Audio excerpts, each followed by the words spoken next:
Hola, ¿qué tal? Buenas noches. Los saluda su amigo Elías Huerta Psijas y les doy la más cordial bienvenida a una edición más de nuestra entrevista semanal de Foro Jurídico, donde analizamos semana a semana los temas vinculados a la justicia, al mundo del derecho, al mundo legislativo, los más interesantes, más relevantes de la agenda nacional. Y bueno, pues hoy tenemos un invitado de lujo, un hiperespecialista en estos temas, nuestro querido amigo y colega, el doctor Froilán Muñoz Alvarado, quien nos va aquí a ayudar a hacer un análisis de las reformas recién aprobadas a la ley de amparo, que justamente, pues hoy en la madrugada terminaron de aprobarse la minuta que estaba en la Cámara de Diputados y fue remitida al Senado de la República, Cámara de Origen, y que hasta donde tenemos entendido, pues ya se publicó. Bienvenido, Froilán, nos da mucho gusto que nos acompañes y quién más calificado que tú para hablar sobre estos temas. Le doy la más cordial bienvenida a toda nuestra auditorio, a nuestras amigas, a nuestros amigos y a quienes nos están acompañando a través de Facebook Live. Pues bienvenido, Froilán.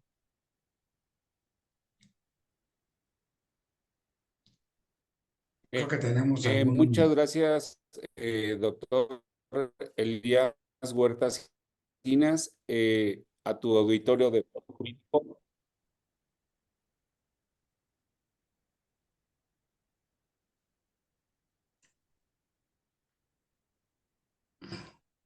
Bueno, tenemos un poquito de complicación con el, con el audio y con el internet de nuestro invitado. Ahorita vamos a ver, pero bueno, les voy a...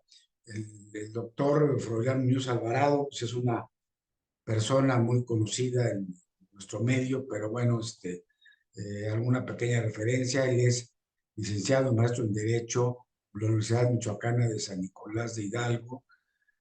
Tiene varios estudios de posgrado en diferentes materias jurídicas, sobre todo en Derecho Penal, por la Universidad de Salamanca en España, doctorado en Derecho Penal por el INACIPE.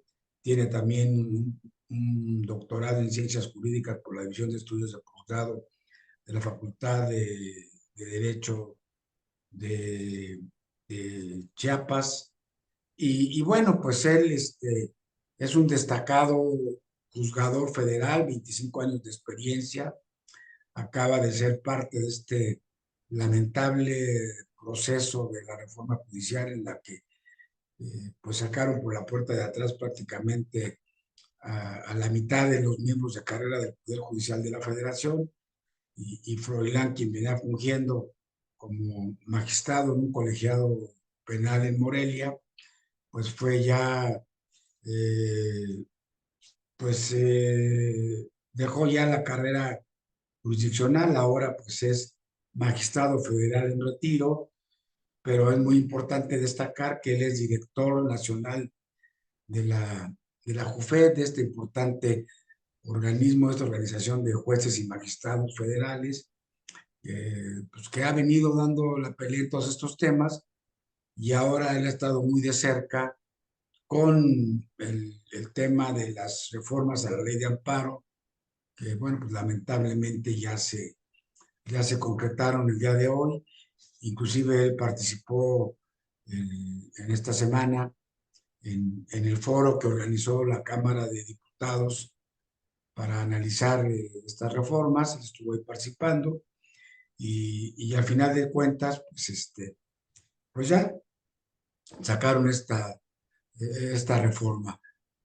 Froilán, pues no sé si ya nos podríamos conectar nuevamente, pues tenemos aquí ya una importante manifestación de amigos que nos están siguiendo a través de nuestra, de nuestro canal digital y nos gustaría, Froilán, que si me escuchas, empezáramos tu participación comentando pues, aunque sea brevemente, qué sí es lo positivo que tiene esta reforma, porque sin duda hay algunos aspectos positivos de la reforma que modernizan el juicio de amparo, pero que, bueno, pues se quedan muy cortos frente al gran retroceso, a la gran regresión que significa esta reforma, que sin lugar a dudas, pues restringe el acceso a la justicia de la gente, de los mexicanos, de las mexicanas, y que también es violatorio de derechos humanos. Entonces, pues, si gustas, Froilán, ahorita que se restablezca tu señal, comentar estos aspectos que de una manera muy sucinta, pues yo comentaré en lo que se restablece tu señal, que a mí me parece pues que son tres de los puntos que vale la pena destacar, que sí son importantes en la modernización del juicio de amparo. El primero, como es la utilización ya de las vías electrónicas para ajustarse a la era digital en el trámite del amparo. Hay algunas ventajas en este sentido. Froilán, no sé si me has venido siguiendo, si quieres seguir adelante con estos aspectos, digamos, que sí fortalecen el juicio de amparo de esta reforma. Muy bien. A ver, ¿me escucho? Sí, adelante, ya se te escucha perfectamente bien. Ah, perfecto. Bueno, pues de antemano muchas gracias por la presentación y lo cierto es que como todo en el ámbito jurídico, ni todo es malo ni todo es bueno. Habrá que ponderar qué tanto es de lo uno y de lo otro. Indudablemente que esta reforma a la ley de amparo, a un medio de control constitucional tan importante para el sistema jurídico mexicano, tiene aspectos que podemos calificar de progresivos o positivos. Podríamos mencionar en concreto tres.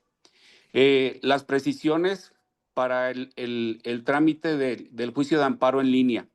Hay algunas cuestiones del aspecto digital, de las cuestiones electrónicas para los efectos de que esto sea más pronto y expedito. A ver un momento. A ver un momento. A ver un momento. Ahora sí, porque se nos estamos interfiriendo. Entonces, tenemos las cuestiones de las precisiones que trae, sobre todo el artículo tercero de la reforma, para los efectos de hacer esas precisiones respecto al juicio de amparo en línea. No entraremos en mayor detalle porque son de carácter procedimental y para las conexiones electrónicas, tanto por lo que ve a las partes como por lo que ve a las instituciones. Dos, la delimitación de los tiempos procesales en algunas cuestiones que estaban por ahí, pues indefinidas. Un punto importante, yo escuchaba a varios abogados postulantes que se quejaban de que no se dictaba pronto una resolución de un amparo indirecto. Hoy se está precisando, en un primer momento se dijo que pues se debe dictar por lo menos en los siguientes 60 días o en la propia audiencia según el volumen del asunto. Finalmente quedó en 90 días, esto implica 3 meses. Creo que es un punto que por lo menos define un plazo y no nos estamos esperando a mayor número de meses o a veces hasta años. Y otro aspecto que me pareció interesante y que lo comentamos en la comparecencia ante los diputados fue la circunstancia que se purificó en la Cámara de Senadores, que no era una situación positiva, no era una cuestión que beneficiara ni al sistema jurídico y mucho menos al juicio de amparo, que era la cuestión del cumplimiento de las sentencias de amparo por parte de las autoridades responsables, que se dejaba de alguna forma a la buena voluntad de la autoridad responsable. Se decía, pues, para el cumplimiento de las sentencias, si la autoridad justifica que materialmente o jurídicamente no es posible el cumplimiento de una sentencia, pues entonces simplemente pues va a quedar ahí, y eso implicaba que no hubiera ninguna responsabilidad ni administrativa y mucho menos de carácter penal para una autoridad que no cumpla con una ejecutoria de amparo. Afortunadamente, todo lo relativo a esos aspectos fue eliminado por los senadores y ya pasó limpio el proyecto o la minuta proyecto de decreto a la Cámara de Diputados y ya no se volvió a tomar el tema, pero eso fue un aspecto sumamente importante que no venía así, pero nos salvamos para los efectos de que siga siendo pues una sentencia de amparo. Su cumplimiento como hasta el día de hoy es que se cumpla por orden público. Entonces, hasta ahí, entre otros tantos detalles interesantes, pero eh, ahí vienen los que nos causan mayor preocupación. Pero Bueno, Froilán, yo quisiera, bueno, después de que ya nos dijiste rápidamente cuáles son los aspectos que sí fortalecen el juicio de amparo de esta reforma, pues tratar de aprovechar el tiempo que tenemos, que es muy poco, para un análisis de este calado, de este importante instrumento. Bueno, habrá que repasar junto contigo, con nuestro selecto auditorio, pues que el juicio de amparo, que es además pues un instrumento jurídico mexicano que México aportó al mundo jurídico mundial, pues es el único instrumento que tenemos los ciudadanos, las ciudadanas, para combatir los actos de abuso de autoridad que cometen en contra de nosotros las autoridades. Es decir, es así es. un instrumento de defensa en estricto sentido de nuestros derechos humanos que son violados por las autoridades.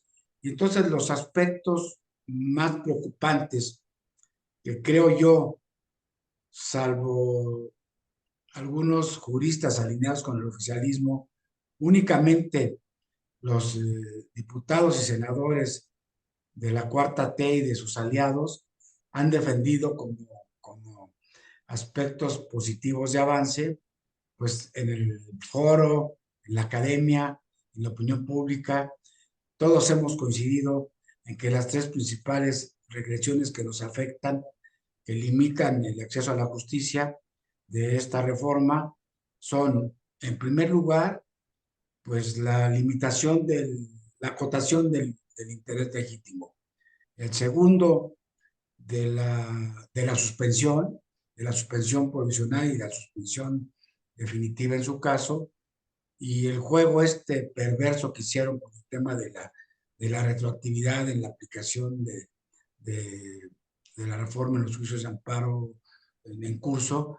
Y yo quisiera que fuéramos sobre estos tres puntos, que tú nos platicaras con un poco más de detalle, con tu experiencia de 25 años de juzgador federal, pues ¿por qué es un retroceso? Empezaríamos con el tema del interés legítimo. Si quieres decirnos cómo estaba, cómo quedó y cuáles son las implicaciones de limitación. Sí, con gusto. Antes de iniciar con estos puntos, podríamos hablar de los puntos finos de la reforma o los de mayor preocupación. Creo que hay un esquema que no podemos pasar por alto. Pareciera que no se trata solamente de este distractor llamado ley de amparo. Esta es una cuestión sistemática que trae grandes temas a la mesa. Eh, ¿Con qué vinculamos este escenario? Este escenario de la reforma a la ley de amparo.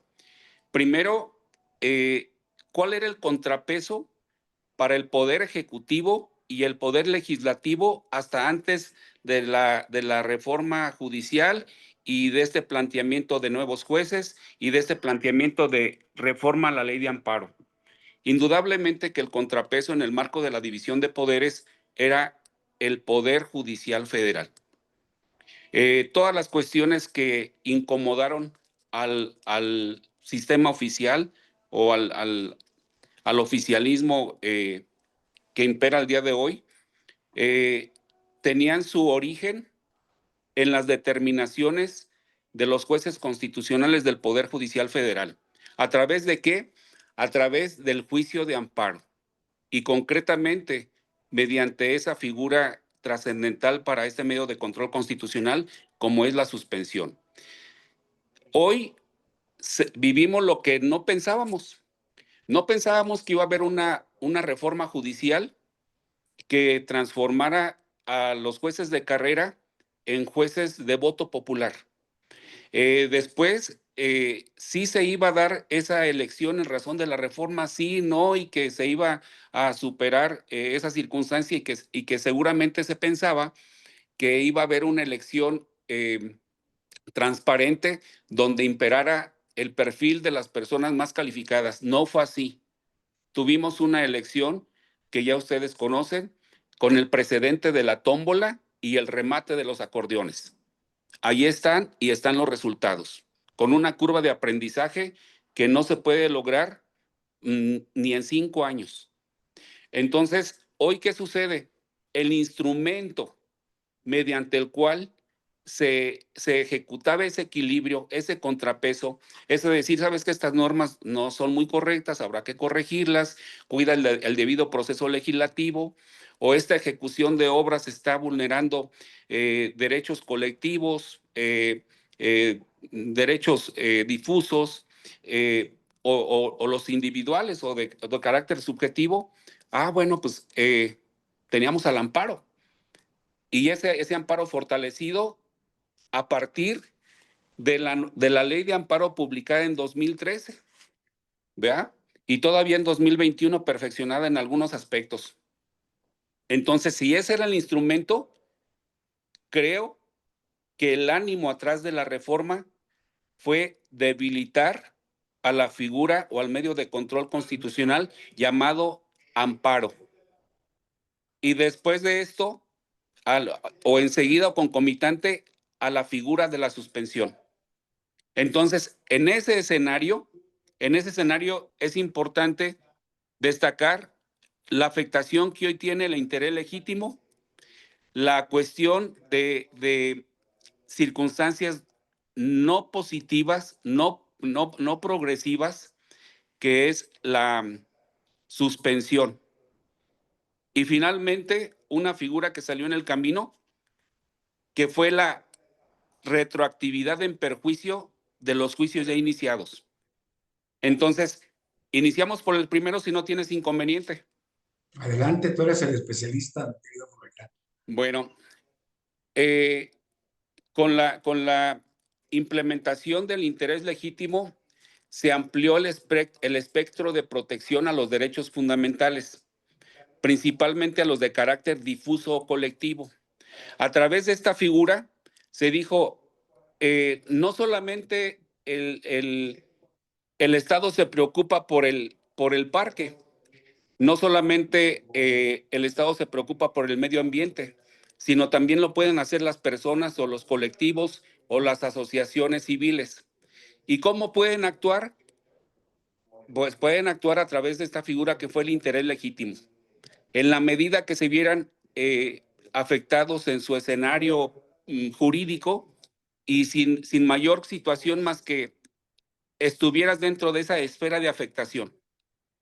Así se precisó en el artículo 5º, pero sucede que ahora esta cuestión se reglamenta. ¿Cuál es el comentario fino aquí? Que pareciera que nos regresamos únicamente a como estábamos antes de 2013, a la figura o a la legitimación para acudir al amparo siempre y cuando tengas un interés jurídico, es decir, una afectación en tu persona. Porque así se reglamenta y entonces lo que se había avanzado, hoy pareciera que vamos en regresión, no en progresión. Porque ¿qué se exige hoy como situación muy concreta? Bueno, se exige que para que tú acudas bajo la figura del interés legítimo al amparo, se exige una lesión jurídica, una lesión diferenciada y que se produzca un beneficio cierto con una sentencia que te llegara a conceder el amparo. Entonces, todo esto minimiza la llave que se había abierto para grupos vulnerables, para colectivos, para asociaciones, para todos esos entes que no se ven afectados por actos concretos. Entonces, hoy se ve afectado, reducido, minimizado. Esto que había sido un avance, hoy es un retroceso llamado interés legítimo. Hay una jurisprudencia por ahí que lo explicaba muy sencillo y que lo dejaba interpretación de los jueces. Es la jurisprudencia del Pleno La 50-2014. Entonces, eso vale la pena valorarlo. Sí, aquí, bueno, definitivamente, pues es la primera afirmación que hemos venido haciendo de crítica a esta reforma, que sin duda, como tú dices, esta figura que nos amplió. Yo me acuerdo que cuando empezó el interés legítimo, muchos de nosotros empezamos a promover amparos contra medidas que se daban respecto del delito de secuestro, respecto de la trata de personas, o sea, de muchas conductas que afectan a la sociedad y que antes, bajo el esquema de que solamente podían ir al juicio de amparo los que, como tú ya bien lo explicaste, tuvieran un interés jurídico directo, ahora podíamos ir sin una afectación personal. Y hubo muchísimos amparos que firmamos de diferentes colectivos, como cuando quisieron meter, que finalmente los metieron, los datos biométricos para comprar celulares, en fin, y de repente y nos íbamos al juicio de amparo 3, 4 mil personas a los que todavía ni siquiera teníamos una afectación directa, pero fue muy importante. Y ahora, pues definitivamente se restringe el acceso a la justicia. Bueno, pues esto, en este punto que tú lo has explicado muy bien y que ya después pasaríamos al siguiente que tú consideres, la verdad es que es muy lamentable estar viendo los debates en la Cámara de Senadores y en la Cámara de Diputados, ver a los diputados de Morena y de los partidos aliados subir a la tribuna y empezar a tratar de justificar estos cambios diciendo puras mentiras, diciendo puros argumentos falaces. Y con eso pretendían, y al final lo lograron, con una mayoría calificada también, pues irregular, diría yo, cuando se le concedió una sobrerepresentación a los diputados del oficialismo. Y bueno, pues es esto que tú estás explicando. Nos siguen diciendo que es un avance para los derechos humanos este tema de restringir el interés legítimo. Si nada más sería un comentario. Y con esto, bueno, te pediría que pasáramos al otro punto que también me parece todavía más importante, el de la suspensión provisional, porque sin duda que esta importancia que tiene el juicio de amparo como órgano de control constitucional, insisto, como la única herramienta que tenemos los ciudadanos para defendernos de los actos de autoridad que abusan del poder, de los actos arbitrarios, de repente, pues teníamos, si nosotros teníamos la posibilidad a través de las suspensiones, que finalmente era el corazón del juicio de amparo, era la parte más importante, porque a la hora que una autoridad nos quería vulnerar un derecho adquirido en cuestiones cotidianas, una licencia de construcción, una licencia de funcionamiento de cualquier tipo de negocio, en fin, pues íbamos hasta la libertad, hasta una orden de libertad de restricción, íbamos a la suspensión y la teníamos y ahora nos la van a quitar y nos la quieren vender como que nos ampliaron los derechos ciudadanos. No sé cuál sería tu reflexión. No se oye el micrófono. Sale. Déjame cerrar con un caso que vivimos los propios jueces de la figura del interés legítimo. No es lo mismo presentar, en este caso serían como 1,500 demandas en lo individual, a presentar a nombre de todos y bajo el interés legítimo en cuanto representante de los jueces, eh, una demanda de amparo en contra del decreto que ordenó eh, que los fideicomisos del Poder Judicial pasaran a la Hacienda. Me tocó firmar la demanda bajo esta figura, porque se justificaba el interés legítimo que tenía la Asociación de Jueces y Magistrados Federales para combatir esa determinación. Así lo hicimos. Entonces, en una sola demanda íbamos todos. A diferencia de promover uno por uno, dice, no, es que el interés es de todos, a todos nos afecta esta determinación por las cuestiones de prestaciones, por todo lo que implicaban los fideicomisos del Poder Judicial Federal, que eran sobre 15,000 millones de pesos. Entonces, esa es la trascendencia de esta figura, ¿verdad? No se trataba de una cuestión en lo concreto. En fin, hoy habrá que pensarlo, reunir todos estos requisitos. Escuché un comentario que decía, pareciera que el objetivo es volver únicamente al interés jurídico, pero hasta ahí. Pasamos al siguiente. En el siguiente aspecto, indudablemente que había un autor, Moreno Coria, que incluso hablaba de la suspensión como un amparo provisional. Es tan importante la suspensión que puede tener el efecto de la sentencia de amparo cuando se verifica la apariencia del buen derecho.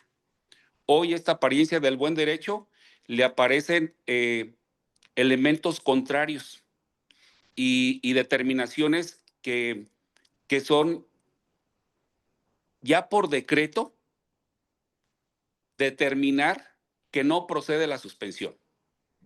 Entonces, importante. De entrada, los artículos más sensibles en este escenario fue el artículo 128 y el 129, porque en estos artículos se están confeccionando los supuestos delicados que tienen que ver con intereses de empresarios, con intereses financieros, con los intereses de las personas que tienen una cuenta bancaria y que puede ser tú, que puedo ser yo o cualquier persona con independencia del capital que tengas. Vamos a ejemplificarlo. Se adicionaron 4 supuestos para la improcedencia de la suspensión porque se afecta el interés social y el orden público. Y 2 de ellos llaman la atención. El primero tiene que ver con el aseguramiento de cuentas por parte de la UIF, de la Unidad de Inteligencia Financiera. Para que a ti te aseguren una cuenta, debe venir la petición del extranjero por regla genérica o de un estado con el que el Estado mexicano tenga acuerdo bilateral, en fin, justificada. Pero no se puede hacer a contentillo de la autoridad interna, de la autoridad nacional, porque es afectar lo que más cuidas, tu patrimonio. Entonces, hoy, por el simple hecho de que el Estado considere que estás vinculado a operaciones con recursos de procedencia ilícita, aseguran tu cuenta y ¿qué crees? Por decreto no procede la suspensión provisional. Entonces, esto va a ser grave. Pero ¿sabes qué?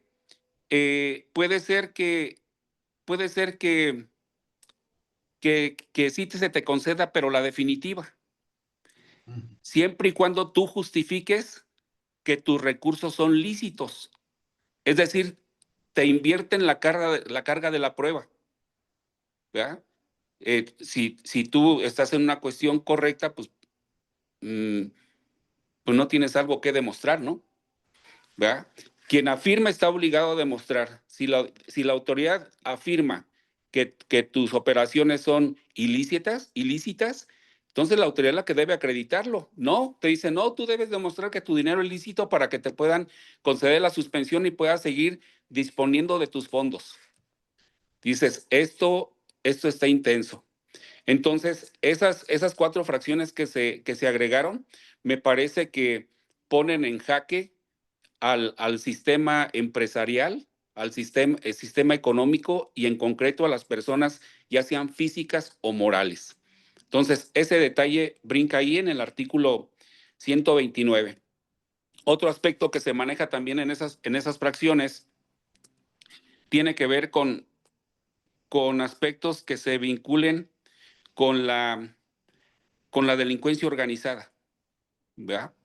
Todo lo que tenga que ver con esas cuestiones de entrada se está determinando que no ha lugar a la procedencia de la medida cautelar, cuando se supone que es una circunstancia que era lo primero que tú solicitabas para los efectos de mantenerte a la expectativa y llegar a una sentencia del juicio de amparo, pero pues con la intención de que salieras bien. Un aspecto más, y este tiene que ver ahí con las cuestiones de la prisión preventiva. Al día de hoy la jurisprudencia te permite que si alguien tiene una orden de aprehensión y aun cuando se trate de delitos de prisión preventiva oficiosa, pues tú promueves tu amparo y solicitas la suspensión y la suspensión impide que se ejecute esa orden de aprehensión. Hoy no. Hoy la determinación que se está publicando es de que no va a ser para que no se te prive de la libertad, sino únicamente para que quedes a disposición en cuanto a tu libertad de la autoridad de amparo y de la autoridad responsable para que se siga el proceso. Es decir, son limitaciones de entrada sumamente graves, entre otras. Y un aspecto importante, en este tema de la suspensión, pero tiene que ver ya con aspectos administrativos. Se dice que lo que debe ponderar el juez para conceder o no una medida es el interés social y el orden público, ¿cierto? Y ya, no, y ya nos dice el artículo 129, y esas conductas son las que de antemano afectan a estos principios. Y ya te dice cuando se trate de menores, cuando se trate de cuestiones contra la salud, de situaciones que impliquen la prosecución de delitos, en fin, habla de como 14 fracciones, ¿no? Pero en la iniciativa se preveía un tercer elemento que debías ponderar tú como juez de amparo para los efectos de negar o no, pero estamos hablando en materia administrativa. Por eso yo digo que esta reforma trae secretos atrás sumamente intensos. Hablaba de que también ahora debes ponderar el interés público, de la administración. O sea, ¿cómo vas tú a sopesar el interés de la persona que está reclamando un acto que considera violatorio de derechos? ¿Verdad? El que tú consideres, ¿verdad? Puede ser hasta una clausura de un negocio, sí, pero ¿sabes qué? Pues resulta que del otro lado está la autoridad y que dice, bueno, pues que se clausura el negocio por estas razones y es el ejercicio de su facultad administrativa. ¿Qué es más importante, el ejercicio de esa facultad administrativa de la autoridad o el que tú te defiendas porque consideras que esa clausura es violatoria de derechos fundamentales? Entonces, pareciera que de ser un medio protector de derechos fundamentales se pasa a ser un medio protector de la autoridad, ¿verdad? Entonces, esto implica que el juez de amparo pues va a tratar de buscar las razones no para concederte la suspensión, sino para negártela, atendiendo a este nuevo elemento, porque, ejemplo concreto, alguien se opone a la construcción de una obra pública legítimamente porque se hace el propietario del terreno, porque está afectando una situación mayor en tu patrimonio, qué sé yo, llámese Tren Maya, llámese aeropuerto, el nuevo aeropuerto. Entonces, si esa obra implica una cuestión de interés público, se te va a negar la suspensión. Así de sencillo. ¿Qué fue lo que detuvo estas obras mayores en varios tramos o en varios momentos de la historia pasada en el último sexenio? La suspensión. Por eso estaban tratando de implementar este principio o estas palabritas mágicas. Afortunadamente, en la discusión de la Cámara de Diputados se eliminó este aspecto. Y es de festejarse, porque prácticamente para los efectos del amparo administrativo, pues esa circunstancia iba a ser catastrófica. Prácticamente nulifica la medida cautelar. Entonces, ese detalle me parecía sustantivo. En fin, en la materia de la medida cautelar, tristemente, Déjame hacer una reflexión en este punto, Froilán, porque yo creo que es muy importante pues, que el auditorio y en general la sociedad que no se ha concientizado todavía de lo grave de este retroceso que representa estas reformas a la ley de amparo, es que bien, como tú bien señalas, bueno, pues la ley de amparo, pues es justamente el instrumento jurídico, comentaba yo, eh, valiosísimo para defender los derechos humanos de los ciudadanos frente a los actos arbitrarios y de abuso de poder de la autoridad. Y entonces era una ley pro ciudadanos que están peleando la defensa de sus derechos humanos, de sus intereses, de su patrimonio, de su libertad. Y entonces ahora resulta que con estas 4 o 5 puntos que tú estás señalando, pues se convierte la ley de amparo en una ley pro autoridad. Entonces, a quien está defendiendo ahora son los actos arbitrarios de la autoridad. Realmente, yo diría, para terminar mi reflexión, hemos venido sosteniendo en todos los foros y desde luego desde que empezó esta reforma judicial, que lo que hizo fue cooptar al Poder Judicial por parte del Poder Ejecutivo y a terminar con la carrera judicial y sobre todo con la independencia judicial, pues nos vemos acercar hacia un estado más autoritario, donde la autoridad lo que quiere es contener o menospreciar los derechos de la ciudadanía. Como tanto defienden ellos al pueblo, pues al pueblo es el que va a ser más afectado. Estos temas tan graves como tú has señalado, del supuesto lavado de dinero, de los supuestos actos de fiscales, pues ya hemos visto, no solamente en México, en la historia de la humanidad, pues que estas medidas las utilizan los gobiernos para combatir a los opositores y a los que no comulgan con sus ideas. Entonces aquí pues tenemos un avance más de estas acciones autoritarias y un retroceso, un debilitamiento de nuestro ya de por sí fracturado Estado de Derecho. Entonces, bueno, esta es una reflexión sobre este tema de la suspensión, que es gravísimo. De repente, los que entendemos más de esto, como que nos sentimos hoy pues más descobijados, como que salimos a la calle que está haciendo frío, sin abrigo, porque así es. cualquier autoridad nos va a poder violentar nuestros derechos porque le caemos mal. En fin, este sería un comentario, ¿no? Entonces, si quieres, Sí, seguimos con otros. no, no, importante, importante y es válido también hacer la referencia, decíamos, el artículo 128 y el 129 de la que se han tocado ahora con esta reforma, pues ahí nos damos cuenta de la trascendencia, de los requisitos que debe un juez de amparo eh, valorar y cuidar en su argumentación. Anteriormente teníamos dos, ¿verdad? Hoy se incrementan a 4 elementos que debe analizar. ¿Cuáles son esos 4 elementos? Eh, Indudablemente que exista el acto reclamado, si inminente, eh,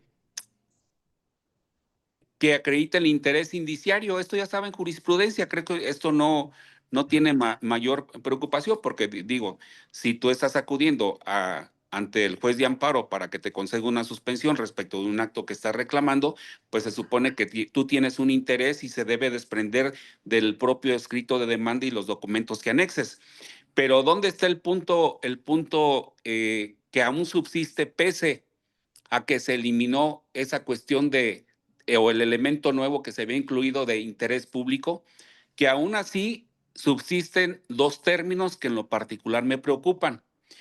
Dice y también el juez debe valorar que no se cause un daño a la colectividad. Canijo, aquí, ¿cómo lo podemos interpretar? Vamos a poner el ejemplo del Tren Maya. ¿Qué será más importante, que se realice la obra o que se respete la propiedad de alguna persona? Eh,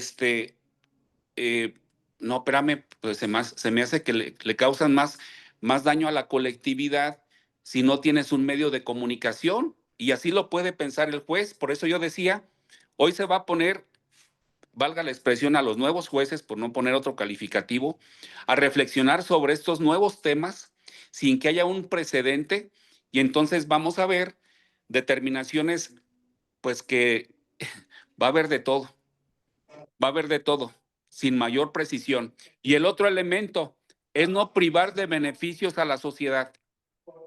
Te deja la puerta abierta para seguir pensando. Entonces, esto está así.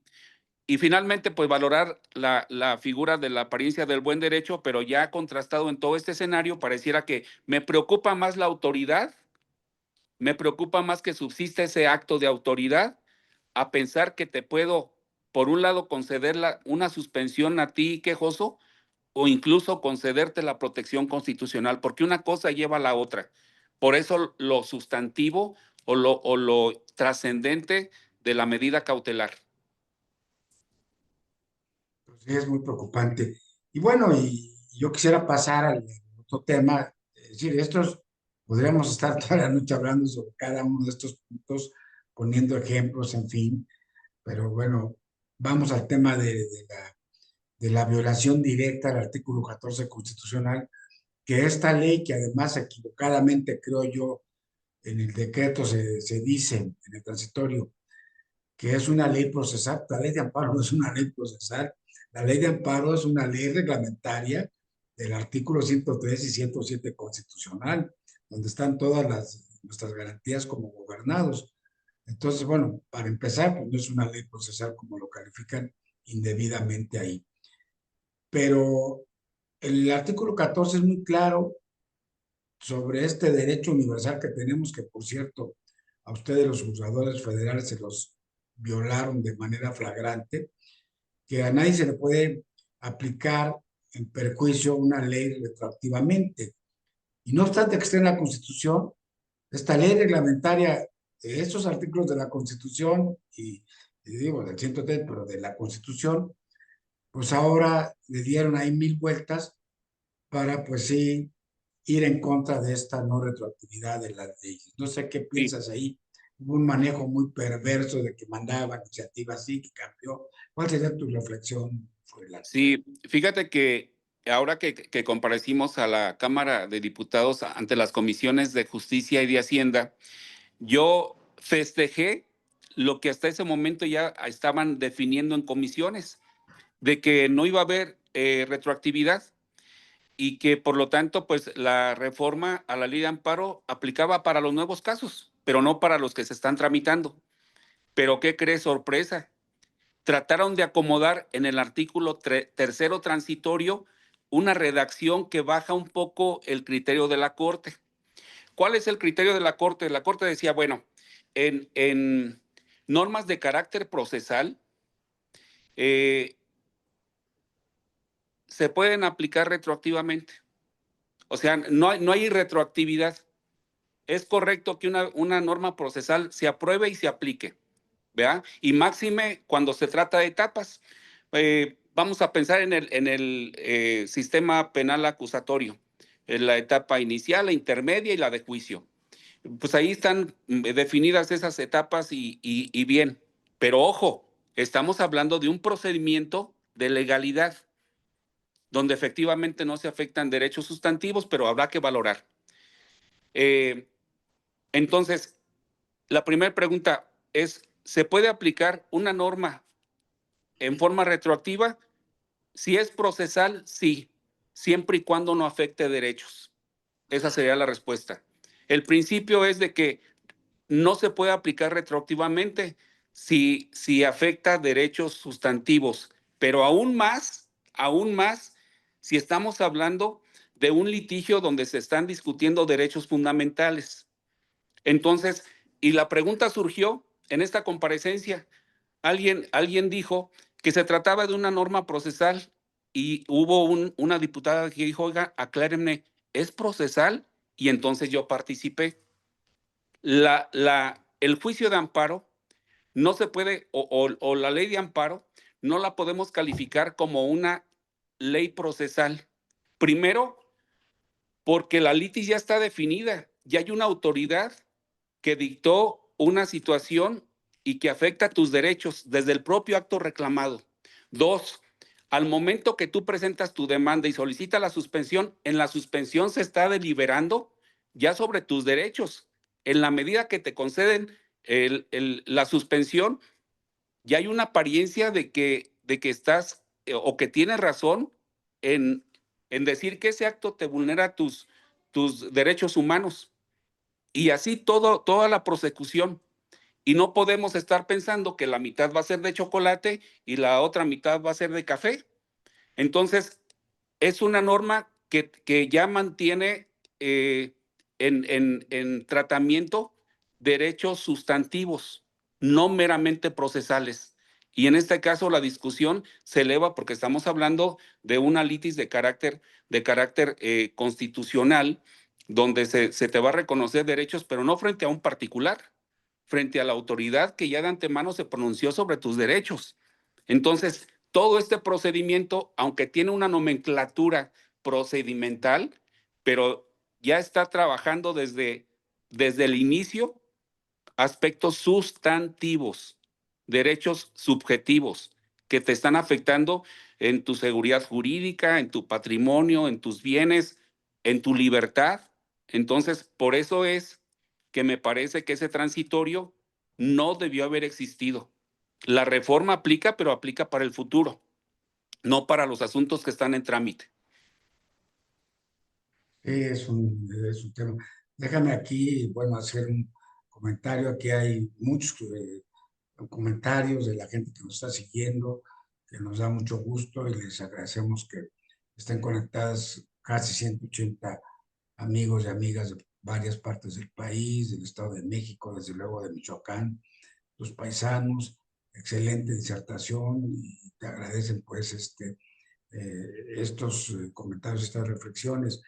Eh, pues yo te quisiera pedir, estamos, aunque es muy interesante, llegando pues ya en las partes conclusivas de nuestra entrevista, que quisiéramos que se alargara un poquito más, pero en temas generales que tú conoces muy bien, y ahora con esto a propósito que yo decía que en tribuna estamos viendo que se suben los senadores, los diputados de Morena y del PER, y están diciendo puras falsedades en esta figura, ¿no?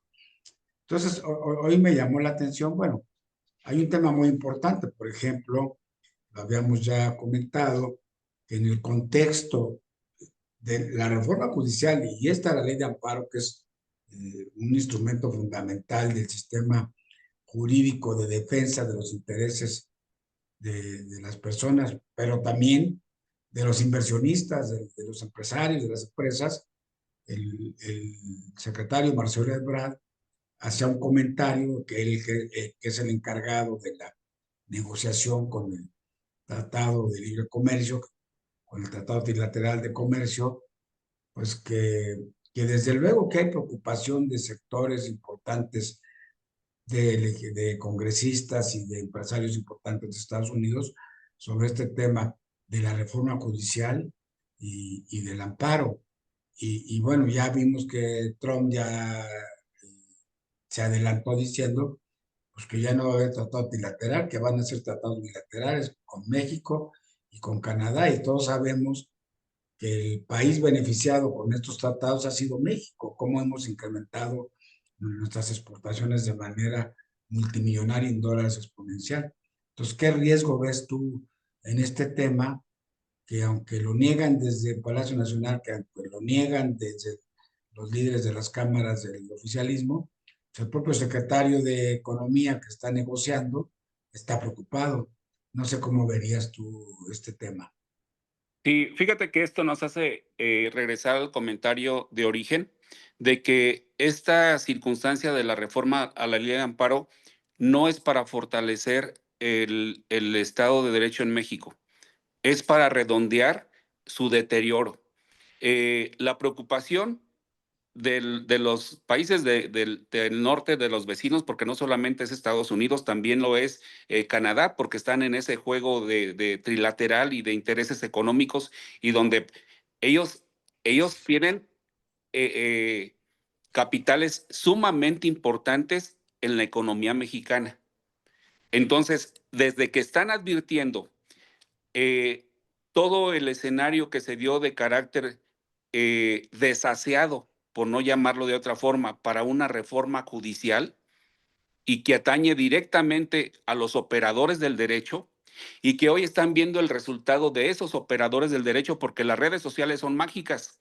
O sea, te ponen en comunicación directa con la audiencia y lo que sucede en el sur, en el centro y en el norte de la República. Entonces, eso ya no es un secreto, es sabido por todo el escenario internacional. Dos, creo que las situaciones que se dieron con la elección de jueces por voto popular, dime tú, ¿con qué seriedad van a considerar los países que tienen, pues que siguen una tradición de conocimiento, de precedentes, tratando de que se privilegie el conocimiento jurídico sobre cuestiones de populares o de voto popular, cuando en México se eligen jueces por, por tómbola y que los mandas a una elección donde lo más importante es estar en un documento que se le denominó acordeón y que hoy llegamos a la norma protectora de los derechos fundamentales más elemental que tiene el sistema jurídico y que se toca en aspectos que trascienden a los grupos vulnerables y que trascienden a las personas en lo individual y que dicen, no hombre, no pasa nada, estamos bien. Creo que la preocupación no solamente es de los estados vecinos, la preocupación es del propio sistema. Te lo comento porque hemos estado en algunas pláticas por todo este cierre del cumplimiento de prestaciones a los jueces cesados, a los jueces y magistrados cesados, y lo único que advertí que no quieren es que se haga ruido, que haya manifestaciones, que se exija el cumplimiento de que se haga lo correcto. Entonces, el escenario lo sabe el ámbito internacional, lo saben los vecinos del norte y también lo saben internamente. Por eso creo que debemos mantener esa actitud de comunicación, de decir esto, lo que es correcto hay que reconocerlo. Ya decíamos aquí que qué bien que se cuiden algunos aspectos de procesales, qué bueno que se cuiden algunos aspectos de la era digital, pero ¿sabes qué? Cuestiones tan sensibles como las que hemos tocado hoy del interés legítimo, del aspecto de la suspensión, de cómo se está coartando o limitando o erosionando esta figura, que es la que le da el alma al juicio de amparo. Oye, sigamos tratando de que no se callen las voces del conocimiento.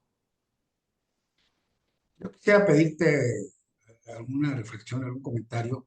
Hoy me llamó la atención, bueno, tuve la oportunidad ayer que me hicieran alguna entrevista con Javier Solórzano sobre recién se aprobaba la reforma en la Cámara de Diputados y yo decía pues que el mundo jurídico estábamos de luto realmente, ¿no?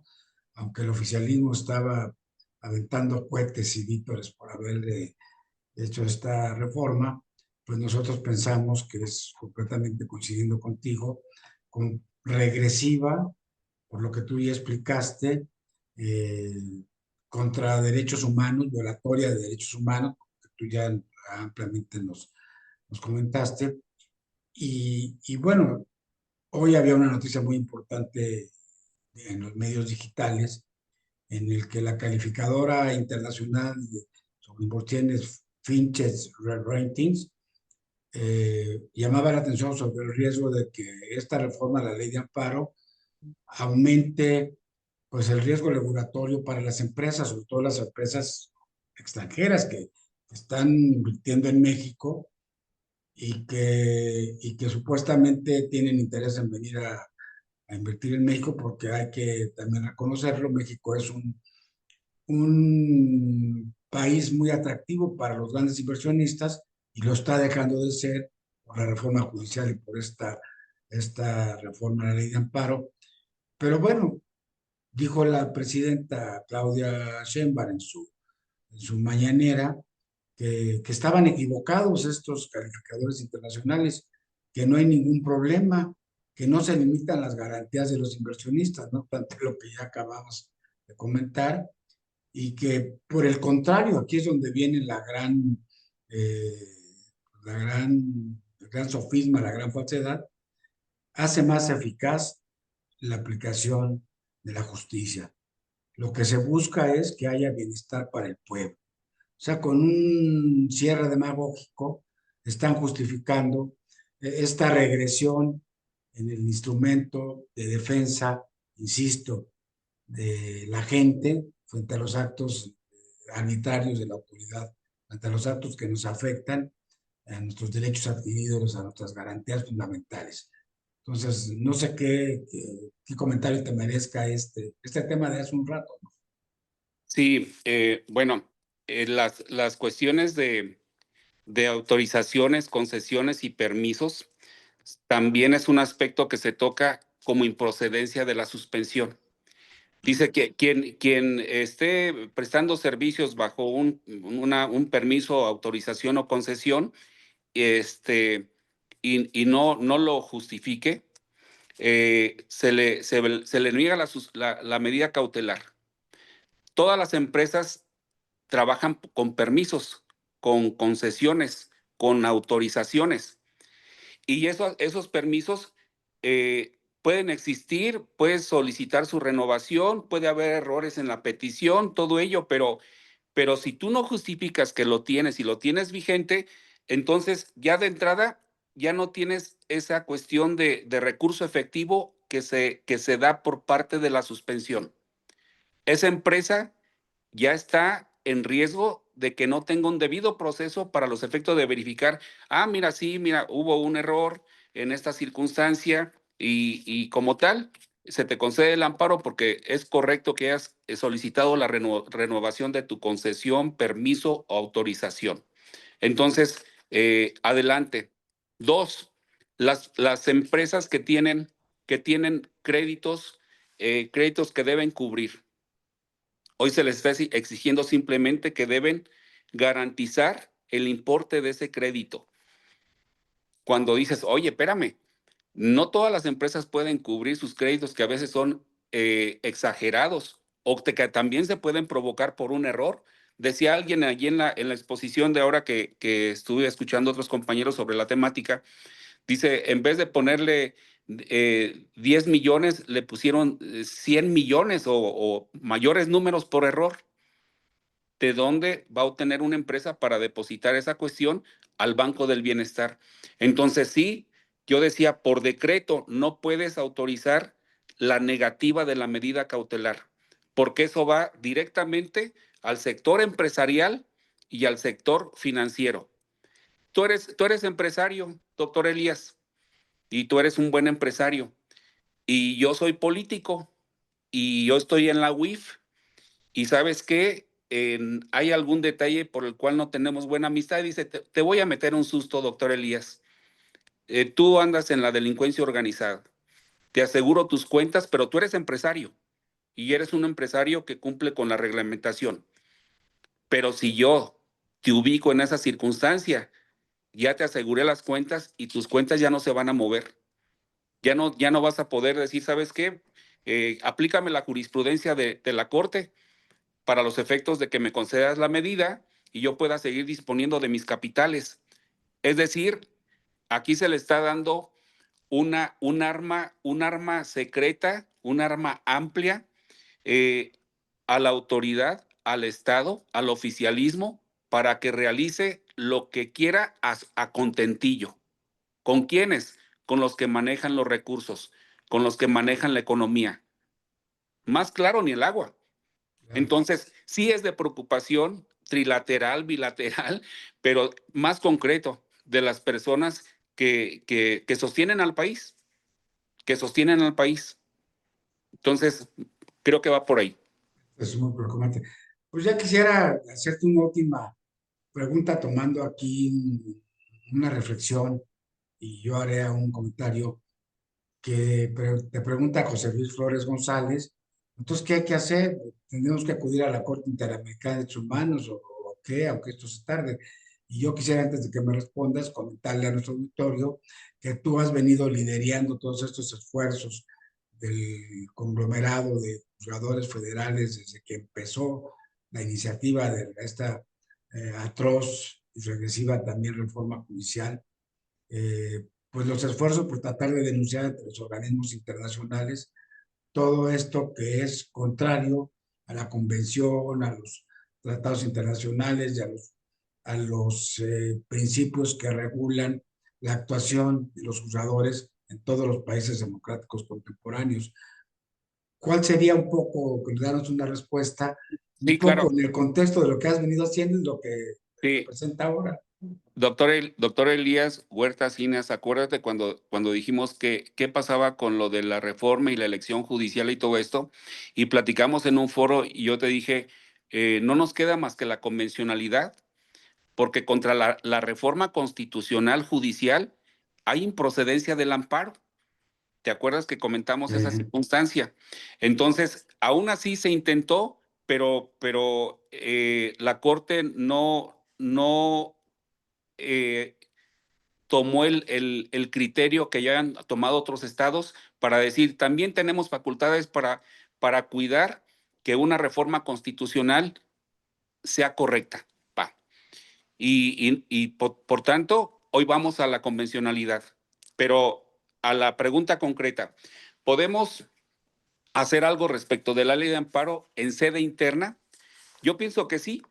Yo pienso que sí, que los entes autorizados para promover acciones de inconstitucionalidad, yo creo que la ley de amparo también puede estar en ese supuesto porque estas disposiciones contravienen sobre todo disposiciones o aspectos que están previstos en el artículo 107 constitucional. Porque los alcances que se precisaron ahí, por ejemplo, para el interés legítimo, no son lo que está plasmando la ley reglamentaria. Pero ahí vamos a la respuesta inmediata. ¿Y qué va a hacer la nueva Corte? ¿Y qué va a hacer la nueva Corte? Por eso decíamos, esto pareciera, no lo vemos o no lo queremos ver. Esto es sistemático. Primero modifico a los autores, después les doy el libreto que yo quiero. Primero pongo unos jueces, ministros, magistrados a modo.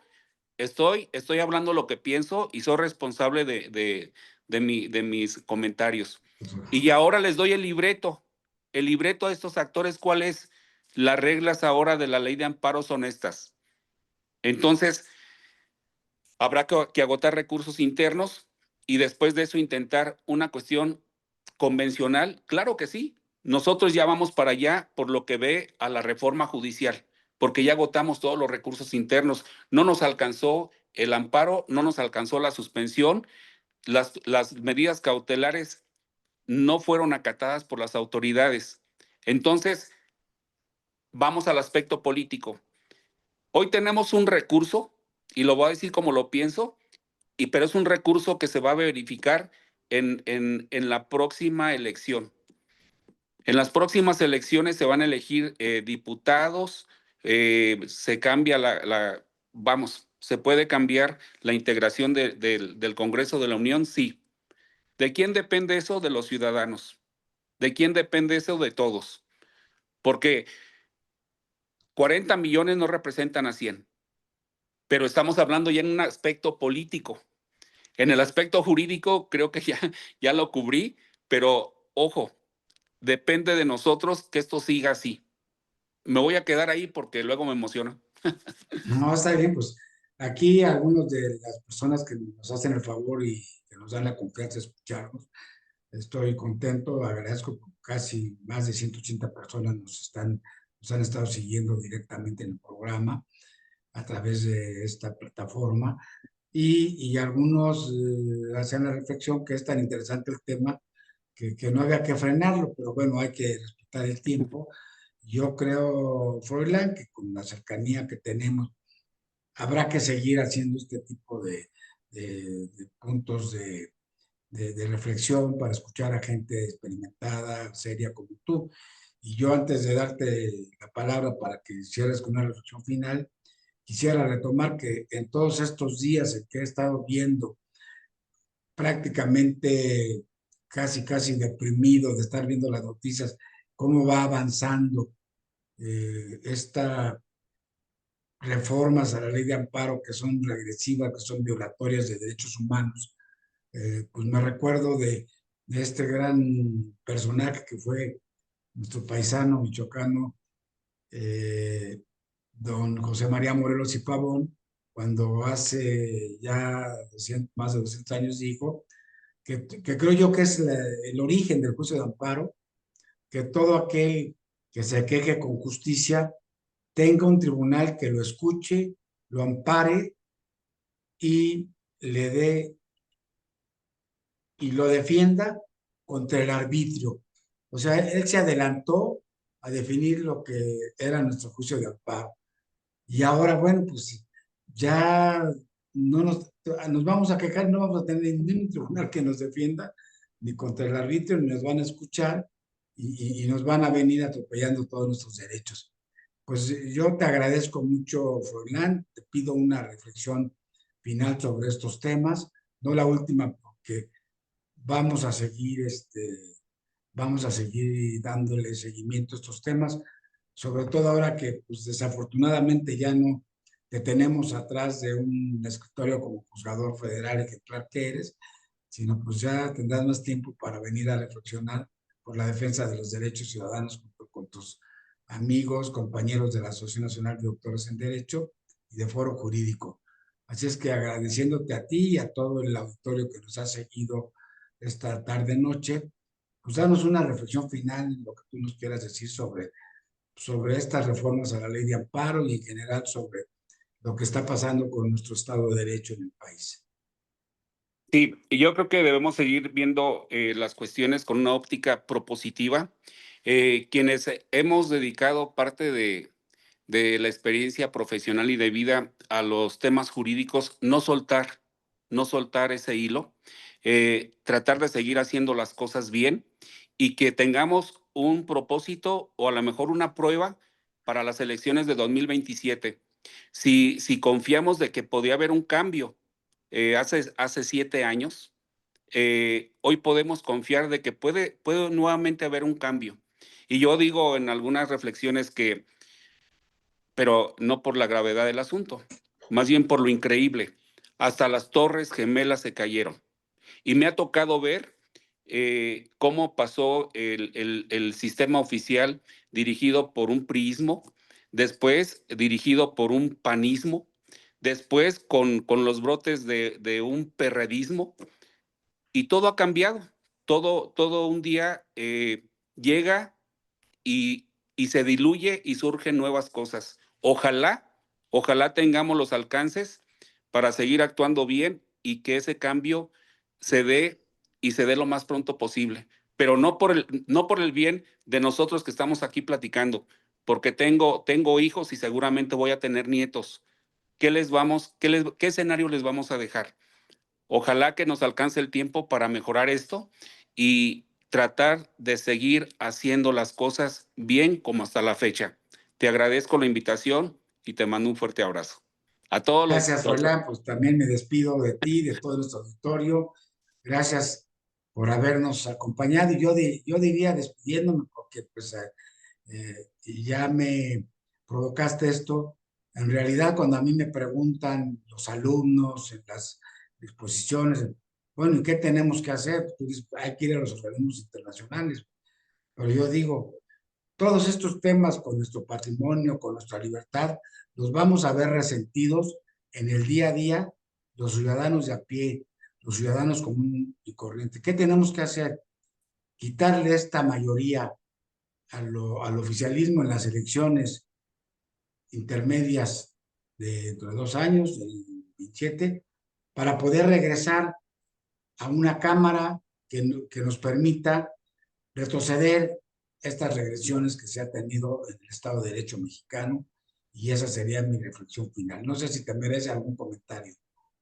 No, solamente decirte que gracias por la invitación, que le agradezco a todos los que se conectaron el día de hoy, que ojalá sigamos teniendo la oportunidad de compartir estas ideas y sobre todo no las ideas, sino las experiencias mismas, porque yo les he dicho a los amigos, así como ustedes, eh, he vivido este proceso no solamente en teoría, sino también en la realidad, porque he sido actor de ello, de la reforma, de la elección, de estas cuestiones de la ley de amparo, y pues ya estoy aquí y ténganlo por seguro que de mi parte seguiré con esa actitud de tratar de modificar el escenario para bien. Ahí me quedo. Pues gracias, Florian, una vez más, gracias por tu participación, y qué bueno que tenemos mexicanos como tú, valientes, que estén dando la cara y que estén luchando desde una tribuna absolutamente institucional, con la ley y la Constitución en la mano, para revertir estos cambios regresivos. Gracias a todos y a todas los que nos han seguido. Me despido de ustedes y los invito para que nos sigan en nuestra próxima entrevista el jueves próximo a partir de las 7 de la noche. Buenas noches, hasta luego. Gracias, Gracias Florian. a todos. Hasta luego, un abrazo.